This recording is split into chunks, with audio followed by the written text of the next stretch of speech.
Okay, and we are rolling right now. I wanted to talk about in this episode how I cured my social anxiety. Because I know a whole lot of people out there, including myself, used to get very anxious. My heart would start pounding at 100 beats per minute. I felt like I couldn't breathe. I felt like I had a whole lot of just issues running through my head, and I couldn't figure out exactly what they were. It stopped me from being able to go hang out with friends, make new friends, and talk with people in general because I was always afraid of them judging me for what I was doing or how I was doing it or how I was acting or what I said, and then it was a spiral downhill from there. And through that process, I learned a whole lot because it wasn't always just about me not being comfortable in my own skin. I think that's where a whole lot of anxiety stems from, is not being comfortable with who oneself is. And I can tell you for a fact that I was at that place. I did not know who I was. I didn't know what I was doing. I didn't have any goals. I didn't have any responsibilities. I didn't have anything going towards me or for me that was actually helping me to take on a meaningful life and on more responsibility.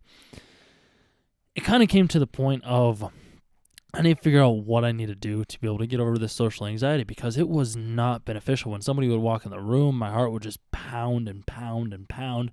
And I felt like I was having a heart attack. I had to stop smoking weed because of this fact, because every single time I did that, I just got more paranoid, more anxious, and my life was not going anywhere at that point. I knew I had to make a change, and I knew that I needed to do something different from what I was doing beforehand, because what I was doing at that time it just wasn't benefiting me in any way, shape, or form. I wasn't doing anything. I wasn't actually learning. I wasn't growing. I wasn't happy with who I saw in the mirror. And I feel like that's kind of where a whole lot of my anxiety started to stem from, is I didn't know what I was doing. So not knowing what you're doing, and most of the time anxiety is caused by uncertainty of the future versus dwelling on the past too much. So what I kind of took from that is there's a whole lot that I can do. There's a whole lot that I could start doing, and I could start dealing with my past. I could start figuring out what happened with my past. I could start asking myself the important questions, the questions that truly mattered to me, the questions that were extremely important that would help me understand who I was and what I was capable of doing. This in turn, I figured, I had no idea at the time. I was like, this might be able to help me cure my social anxiety, help me be able to socialize with other people, help me be more comfortable in my own skin in this present moment with anyone in the room. It could be anyone from any race, gender, sexuality. It does not matter to me, because to me, I feel like people should just be able to do and say what they want to do. I know who I am, and I hope that I can hopefully inspire people to do and be who they truly are. Because when one truly finds out who they are, as I have, there's a whole new world that opens up. It's honestly enlightening. It's eye-opening. There's a epiphany. There's an epiphany that seems to come to one's place and to one's mind when we truly understand who we are. We accept our dark side. We accept what we're capable of. We accept what we've done in the past, and we realize that we can't change the past. We have to continue to move forward from the past. Because if we continue to live in that present moment, or live in the past, I should say, you're always going to be anxious about something. Or if you're always trying to live in the future and you're unsure of what to do in the future, you're always going to be anxious about something. And a lot of this anxiety comes down to you possibly seeing your friends doing more than you did, them getting married, having kids, starting successful businesses, getting on track, and actually doing more than you actually thought you were capable of doing, or seeing them doing more than you thought they were capable of doing.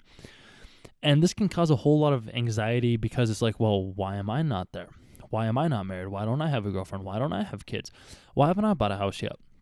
Why are these questions being important to me when in reality, everybody has their own pace? Nobody has the same exact pace. Everybody finds love at a different time. Everybody gets a job at a different time. Everybody starts a business at a different time, if that's your goal. If not, then I don't know why you're listening to this content. Anyways, this content is for anybody, as I should say. But, no, there's no buts. As I was saying, the whole rhyme and reason to doing anything in the first place is to have a purpose, have a meaning, have a responsibility and a goal to work towards. Like, for example, just recently I started doing this 100-day goal journal, and it goes in depth with setting out a goal that will be accomplished in 100 days. you have to keep track of your progress every single day. Say what you failed on, say what you did good on, what you're grateful for. Are you close to your goal? How disciplined were you? How responsible were you?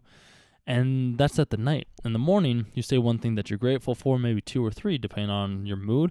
Then you say what you're going to have in the 100 days, and then you go into the 3 actionable steps that you want to accomplish throughout the day. And then you set 5 to-dos. From setting these 5 to-dos, you are pretty much making sure that you're writing something down to be able to get it done. And when you get it done, there's actually a way to actually track what you're doing. When you track what you're doing, it actually gets measured, because the old saying that Peter Thiel said is, what gets managed gets measured. And I didn't truly understand that until I started doing this whole 100-day goal journal, because it allowed for me to realize that what I was talking and saying I was going to do, I wasn't actually doing it. And this was somewhat causing me a little bit more anxiety in myself, because I was unsure of what it actually meant to reach a goal and what it actually meant to measure something and actually get something done. And yet when we take this time, and these past few days, I have been struggling to go and do my 100-day journal at night. I'm like, I'm not feeling it tonight. I don't want to reflect on my day. I just want to go in bed and watch Mad Men, because I started watching that show. And I'll tell you right now, it's pretty good. I'm only really watching it because of the fact that there's advertising in it, and it's kind of giving me ideas on what good advertising looks like, because I figure if it worked back then, it can still work to this day, because all people want to do is feel something. Anyways, I might get back into that a little bit later. I wanted to go back into the 100-day journals. Like, there's just days when I'm like, I don't want to do it. I just want to go to bed. And that's what I want to do. I don't do that, though. Instead, I get up and I go sit down on my desk, I grab my pen, I open the journal, and I fill out the reflection for my day. And then I flip the page, I write down the date for the next day. And I'm like, cool, I checked off 4 out of the 5 things today. I was 4 disciplined, I was 5 on an overall day. I'm going to do better tomorrow. Because the main thing is, when we get anxiety, it's because we're comparing ourselves to other people. And I can tell you right now, I don't compare myself to other people. I do my best not to. Like, yeah, there's other people that I look up to, and I aspire to be, and they are my role models. I'm not trying to be like them, because I know that they've been doing more work than I have, and they have learned other things and had different lives, and they grew up in a different environment than I did. And this is exactly why I only compare myself to who I was yesterday. If I'm constantly improving and I'm constantly growing from who the man I was yesterday to the man that I am today, because yesterday, it's just a memory. And tomorrow is just a vision. The only time we really have is right now. And this time, this present moment, it's the most beautiful time. It's the most beautiful feeling in the world to realize that anything we're capable of doing and anything we want to do, we can do if we're willing to actually take the time to put in the work that's necessary to achieve what we're working towards. And this can only happen in the present moment. And when we say, oh, I'll do it tomorrow, oh, I'll do it later, oh, I will do this someday, I can tell you right now, I was there too. The past 2 years or so, I was like, oh yeah, I'll do this. I'm going to get here. I'm going to build a brand on Instagram. I want to start a podcast. Well, this is actually just a recent phenomenon. I had a few friends telling me, it's like, hey, you might be good at doing a podcast. It's like, cool, maybe. I'll give it a try. And through this process, it's like, oh, I'll do it someday. I'll do it later. I'm not ready yet. That's what I would always tell myself, is I'm not ready. And I bet a lot of people out there too say that exact same thing, is I'm not ready. And it's a lie, because nobody's ever ready when they start. You learn through the process. And I've had to learn that time and time again, because as I was saying, tomorrow never comes. The only time that we truly have is right now, right in this present moment. There's no other time that exists. There is no future, there is no past. Like, legit. That's just how the world works. The only time is right now, this present moment, this breath, this sound, this audio, this visual representation of this world, of this drone shot. That is all there is right now. There's nothing more. It's just the present moment. You can have big goals and dreams, and I believe that that's extremely important. Set the goals, set the ambitions, and then take steps backwards to figure out how you can reach that end goal. Set those little micro goals, set those little baby steps, the little baby steps that are going to help you climb the mountain. Because to accomplish anything in life and to be able to get over your anxiety, you have to take those small little micro steps to be able to get there. So something that I might recommend for you to be able to get over some form of your anxiety would be to I'll actually start. I was going to give you a really big ask or a task, and I can tell you right now from when I started doing this, I couldn't do that at first. So I'll give you guys something a little bit smaller, and it's a simple trick. It really is. It's something that allows for you to do it on a daily basis. It's actually quite simple. So all it really is you are going to go out in public. If you go to the gym every single day, kudos to you. I'm very proud of you for doing that, because I believe health is extremely important. Health is one of the single best things that any person can do. They have to be healthy to be able to be confident. When you're healthy and confident and you're eating well, you start to become more successful, more vibrant, more authentic, more truthful to who you truly are, because you realize that you're able to let the ego go at the gym. You're able to lift the weight and not have to compete with other people, because the ego is really only an illusion. The ego isn't real. The ego is only a figment of our imagination, just as time is, just as social anxiety is. And that's one of the reasons why my first step for you guys is to look somebody in the eyes when you're talking to them, or when you're walking around, whenever you're doing something. Look them in the eyes. Look them in the eyes, not in like a creepy way, like in a loving, caring way. So like try and get that like twinkle in your eye. And this could be with anybody. It doesn't really matter. The main point is that you look them in the eye, because with doing this, you're able to realize that they're also scared. They also have anxiety. They're also having these exact same thoughts that you're having running through your head, wondering, oh, what is somebody looking like? What do they think of my outfit? What do they think of these pants that I'm wearing? Oh, do they think that I'm cool? Oh, do they think that I'm friendly? Oh, I shouldn't have said that. Oh, why did I say that? Oh, this isn't good. And through this process, if you looking them in the eyes, you kind of realize that they're thinking the exact same things that you're thinking. And if you're able to stop thinking the exact same things that they're thinking and only worry about yourself and not worry about what other people think of you, there's an amount of freedom that comes along with that is unlike anything else in this world. It is eye-opening. It's freeing. It's absolutely like, I can't even conceive of the words to use to describe the feeling that you feel when you stop caring about what other people think. Like, you can do and say, and people can say anything to you, and nothing affects you. Nothing whatsoever. Nothing. And that's the cool part, is when you get so in tune with yourself and you love yourself as I do, and I know that it's possible, because if I was able to get there, and I did it through maybe some strange means, as I said at the beginning, it was just asking those questions of myself, and truly deep down in my heart and my brain, and asking like, hey, is this how I feel? Is this how I think? And making sure that the answer that I was hearing was 100% accurate. Because through this process, I was able to discover myself. I was able to let my past go. I was able to conquer my past. I was able to realize that my past does not define me. The only moments that define me is what I'm doing right now in this present moment. And if that involves me having to get over my anxiety, read more books, watch less TV, talk with more people, because that's something else that I've found out recently, is I'm a people person. I enjoy communicating with people. I enjoy talking with people. I enjoy expressing my ideas and listening to their ideas and being interested in them. And let me tell you this, if you're able to be interested in someone else, and you're able to be interested in, let's say, if you're able to be interested in somebody, hands down, they will more than likely want to be around you, because not a lot of people take the time to be interested in somebody else. They always want to be talking about themselves. And the only reason that I'm talking about myself sometimes is because I'm trying to build that rapport. I'm trying to build that saying of, oh, hey, this guy's like me. Because for the longest time, I didn't understand what rapport was. I was like, what is this rapport word that I'm hearing? R-A-P-P-O-R-T? I think that's how you spell it. And I was like, what is it? I had to Google. I didn't understand it. And then it finally clicked with me one day from watching other podcasts, listening to other people that were smarter than myself. I was like, oh, it's a way to relate and connect with somebody else and show that you have common ground, because us as people, us as humans, the one thing that we want to do is find common ground with other people. So if, say, you're talking with somebody that likes sports and you like sports, you have more in common and something to talk about. You're talking with somebody that watches cartoons, anime.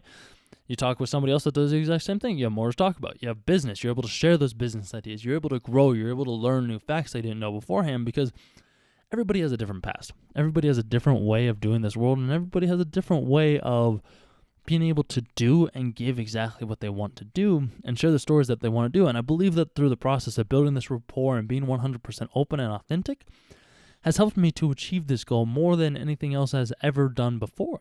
It's absolutely eye-opening. I am grateful for this fact that I seem to have an ability to allow people to just drop their guard. And I think it's because I kind of let my judgment go of them, because I understand that everybody's scared. Everybody has anxiety. Everybody's paranoid about something. Nobody knows what they're doing. Nobody has any idea what they're actually doing. We're just going day by day, trying to figure it out. Nobody has the answers of where it ends or what happens when we die or what happens tomorrow. We determine that ourselves. We set our goals. We set our intention the night before, and we build towards something bigger than ourselves. And through this process, there's just so much more that can actually get done, is because with nobody knowing the answer, then there's no way to say, oh, this is right or that's wrong. And when people are telling you that, when people are like, when you tell somebody your big dream and you tell somebody, hey, I plan on having multifamily real estate and I have cash flow and I'm going to be monetizing online businesses and I'm going to be having people pay me for my information and for my products, and I'm going to be doing all of these monetization skills that are bringing in money each month and have multiple streams of income, and I'm going to be a billionaire or a millionaire. I'm going to be both. I'm going to be a millionaire, then I'm going to be a billionaire. And when I tell this to these small-minded people, none of them are like, oh, wait, you know you're going to have all these other problems involved. You're going to have to, there's going to be all these other hidden fees that go along with this, and, you got to find, there's no good properties here, but you got, there's these cleaning fees, and you got this desk, and you got, bad renters, and you just got all this shit, you just got all this garbage around here, it's not gonna work, bro. It's not gonna work. And I'm over here like, what are you talking about? Sure, yeah, there's gonna be shortcomings, there's gonna be failures, but I continue to get back up from those failures. Those failures do not keep me where I'm at. Those failures help me grow. Those failures help me learn and realize what to do differently next time. So say I have a bad tenant. Say they destroy the place that I'm renting out or something like that. I'll hire a property manager, and sure, that property manager is going to take 10%. That 10%, though, is actually going to be making me more money because I can stop focusing on the people at the place. I can stop focusing on my tenants. I can go focus on building more deals, making more connections, connecting more with other people, and making more money. And my issue right now is there's just so many people out there right now. So many people that I talk with that they see the bad in everything. They see the negative in everything. And I don't know how you live like that. There's always going to be, there's going to be bad times. I get it. It's just find the good in everything. No matter what it is, it's okay, yeah, maybe my property, maybe I'll have a bad tenant. Cool. I get one bad tenant out of 100. I get 3 bad tenants out of 50. It's or I get 3 bad tenants out of 150. There's not bad in everything. There's a lot more good in people than I think a lot of people are wanting to realize because maybe they've been hurt.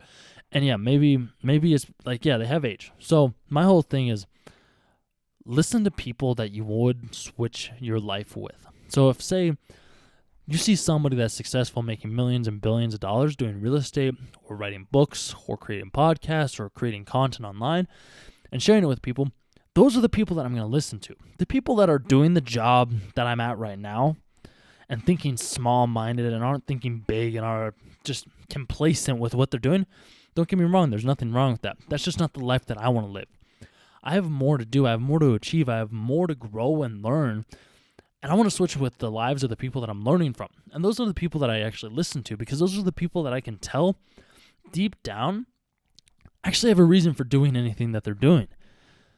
All these other people that are small-minded, and it's probably due to social anxiety of them being worried about what other people are thinking. It's probably about them worrying about what their friends are going to think or their family's going to think when they decide to take the step out and do something that makes them uncomfortable, that goes against the grain, that makes them the black sheep of the family because they're worried of the judgment of their friends and family.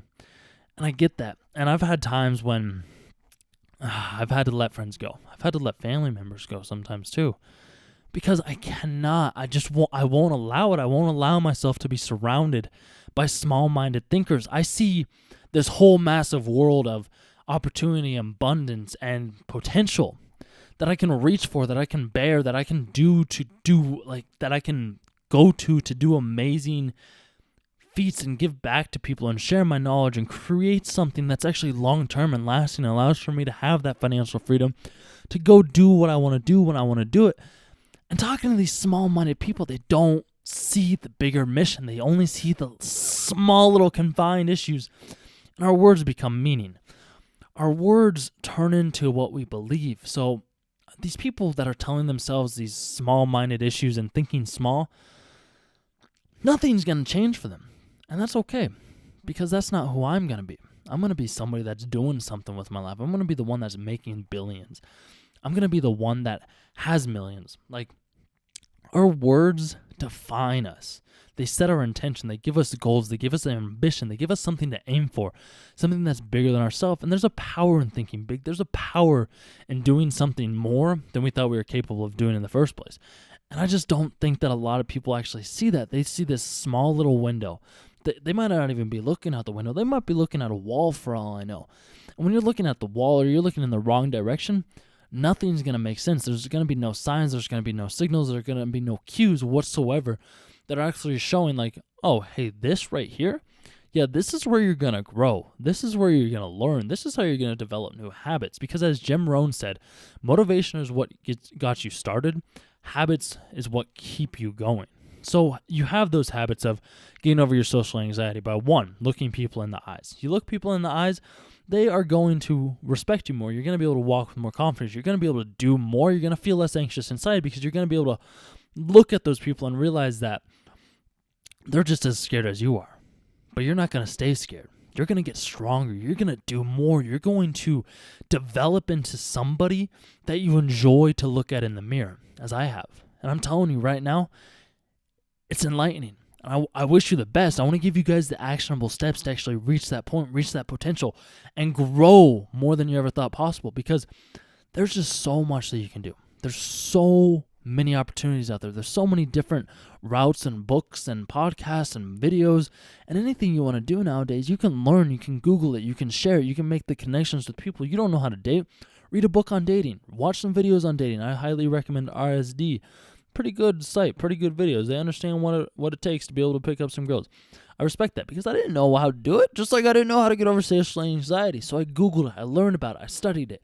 I studied people that were confident. I studied people that understood what it took to be able to be one of the elites. Because if I want to be an elite, that means I have to study the elites. I have to study the people that are doing what I want to do. They're making the money. Like, ever since I was a child, I wanted to make money. And one of the ways that I have to be able to make money is I have to get over my social anxiety. I had to get over my fear of talking with people, of people judging me for what I say and for what I do. I had to get over that. I had to conquer that fear. I had to conquer that shortness, that weakness within myself. So that's what I did. I was like, how can I do this?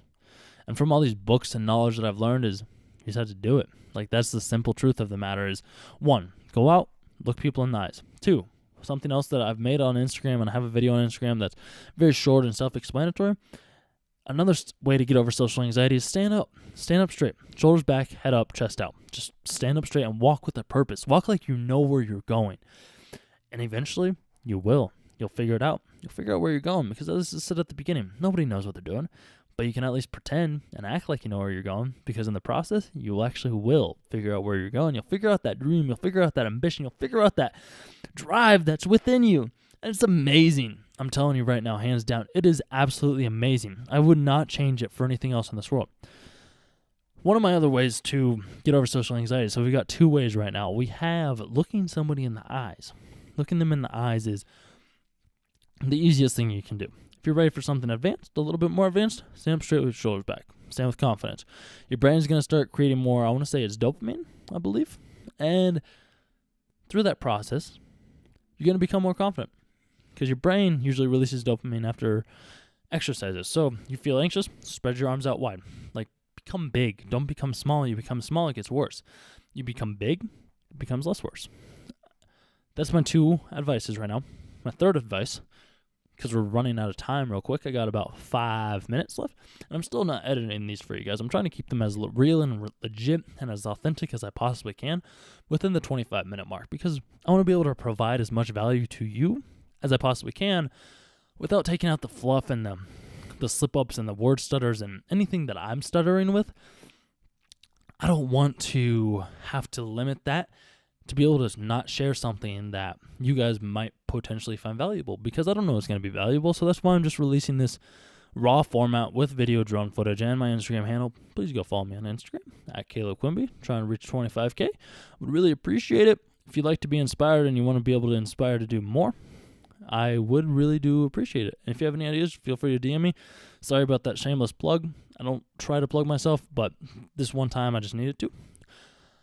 Anyways, as I was saying, so we got option 1, look people in the eyes. That's number 1. Number 2, stand up straight with your shoulders back. That's number 2. Number 3, if you're a little bit more confident, go and lay down in a public place. I did this at the gym. When I was doing squats or something like that, as soon as I finished the squat, lay on the ground. Completely lay on the ground. For other people, recommend laying in a Starbucks or in a mall or in a crowded area. That'll also help you get over your social anxiety, because you'll realize that nobody is actually paying attention to what you're doing. They aren't paying attention because they're too focused on themselves. They don't care what you're doing.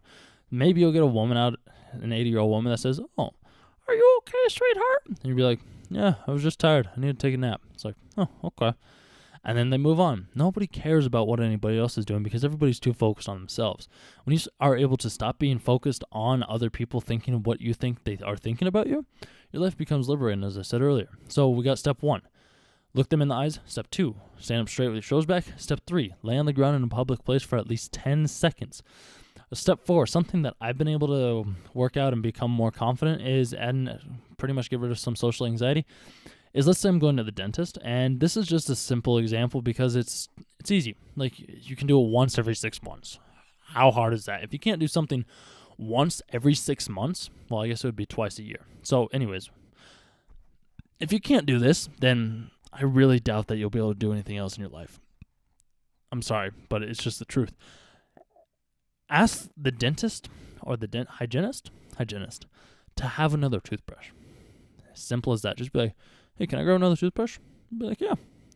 And that can make you super anxious and really nervous and be like, "Oh, no, she's going to say no." She's going to be like, "Oh, no, you can't do that." And you'll be like, "Oh, okay. Sorry about that loud scream."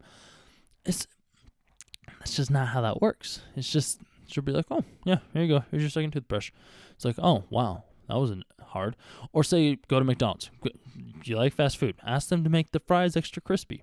It's all about trying to put yourself out of that comfort zone that you were in the first place. Because if you're able to put yourself out of the comfort zone and do something more than you thought you were capable of doing, this is a lesson that I've learned from my dad, is you never know until you ask. You have to ask first. If you don't ask, then nothing's going to change. You're going to be stuck doing the same dead-end job. You're going to be stuck doing the exact same position. You're going to be making the exact same money, hating your job every single day you wake up and go to school. It's going to happen unless you decide to make the change within yourself, within your mentality, within your confidence, and become less socially anxious. That's when true growth happens. That's when a true self, that's when your most authentic self can be revealed. That's when you can be true to yourself, is when you let go of that need to please others, of that need to be worried about what other people are thinking about you, because nobody is thinking about you as much as you think they're thinking about you. They're all thinking the exact same thing about themselves. People are more focused on who they are than what you think about them. And I want to wrap it up right there. I gave you guys 4 actionable steps. 1, look them in the eyes. 2, stand up straight with your shoulders back. 3, lay down in a public place for at least 10 seconds. And 4, ask for something that you don't really want to ask for, like a toothbrush or extra crispy fries or extra napkins. Just ask for something super simple, because it's going to try and teach you that there's nothing to be anxious about. There's nothing to be scared about. You're perfect just the way you are. You're doing what feels right in the present moment, and as long as you stick to your word and you stick to what you have to say and think, and you do some of these steps, I can tell you hands down that they've worked, because I've done them myself. They've worked for me, and I'm grateful for the process. I'm grateful for everything that I have, and I'm grateful for each and every single one of you that have listened this far into this podcast. This is episode 3. I really do appreciate you guys taking the time to listen. I hope to get onto the podcast app soon, just waiting for some artwork to come in. But I will talk to you guys again in the next few days. We'll figure out what. Enjoy.